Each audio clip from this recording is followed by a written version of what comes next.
I speak today out of deep vision because God spoke to me and I am empowered. I understand my calling. I am not called to amass wealth, but I am called to empower people to get it. It's a very sensitive calling, very tricky calling. Because when you have that kind of a calling, mammon comes after you.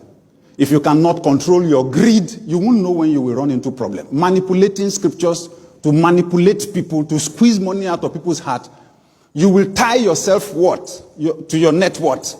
Any small temptation that money will go down, you become jittery. You begin to manipulate. Let me give you an example.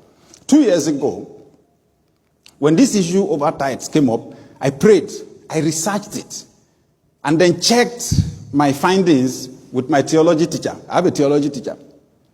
And then took a position. New Testament is different from Old Testament. And I came and I thought it, I said it.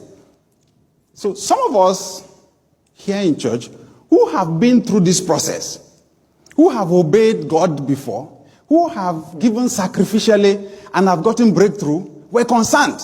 If you just give people free like that, you don't have to pay tithe. It's not compulsory. Some people will not pay anything anymore. Some people will not pay anything. Some people are going to suffer. I said, leave it like that. I would rather people don't give than that they give out of fear. Because we had been threatening them. You are cursed with a curse if you don't give. Yeah, that's under Old Testament.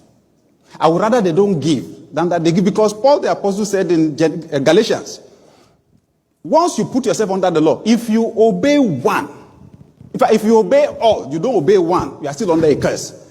Because under the law, you must obey all of them. I said, I want people to operate out of freedom.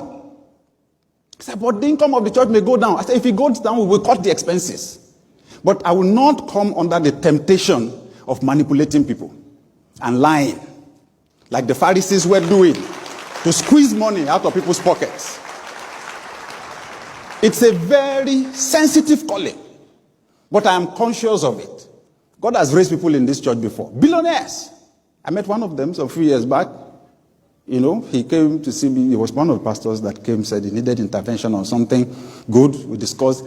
He left, gave me an envelope. When I opened the envelope, I thought I made a mistake with the number of zeros I saw behind the figure. I looked at it. Nobody had given me that kind of money before. Millions. Many of them. I said, call him. Oh, God, what is this? He said, sir, that is nothing. Because I was not planning to see you under these circumstances. If you give me an appointment, sir, I will come back and tell you my story. So I gave him an appointment. He came, he explained the story. He says, I've been here for a long time. All the time you were teaching us entrepreneuring and all that, 71 Kudura Tabela way, I was here and all that. He said, but sir, up to 4 years ago, I was coming to service on Okada. And at the time he was talking to me, the turnover of his business was in billions per month. And he was in his 30s.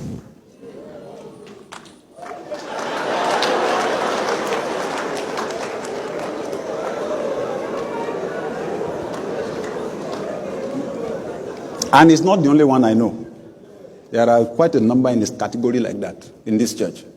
Sometimes when you sit in church, you don't know who you are sitting next to. You better greet them very well.